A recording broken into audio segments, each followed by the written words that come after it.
नमस्कार। आज मैं आपको पद्म पुराण में वर्णित वृक्ष लगाने की महिमा बताता हूँ, क्योंकि वृक्ष के लिए बताया गया है वृक्ष में भी देव विराजमान होते हैं।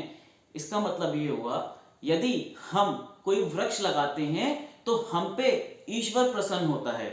जैसे कि पद्म पुराण में लिखा हुआ है, यदि आपके घर में पुत्र नहीं हो पा रहा है, पुत्रियां ही पुत्रियां हैं, लड़कियां ही लड़कियां हैं, तो आप पीपल का वृक्ष लगाइए। पीपल के वृक्ष लगाने से पुत्र होने की संभावना बढ़ती है और पुत्र घर में प्राप्त होता है, ऐसा उसे वरदान प्राप्त है।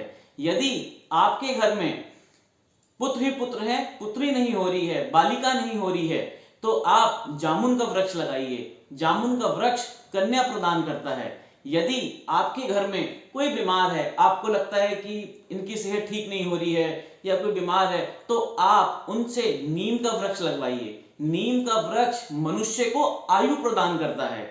यही नहीं, यदि आपको लगता है कि हमारे घर में हमेशा निराशा का भाव रहता है, तो आप अपने घर में अशोक का वृक्ष लगवाइए। अशोक का वृक्ष सारे निराशा शोक को नाश करता है। बड़ी महिमा है हमारे शास्त्रों में वृक्ष लगाने की। यदि आपको ऐसा लगता है कि भाई सब कुछ ठीक चल रहा है, हम क्या लगाएं, तो आप आंवले का वृक्ष लगाइए। आंवले के वृक्ष लगाने से पुण्य प्राप्त होता है। कटहल का वृक्ष लगाने से लक्ष्मी प्राप्त होती है। तो ये वृक्षों की महिमा है।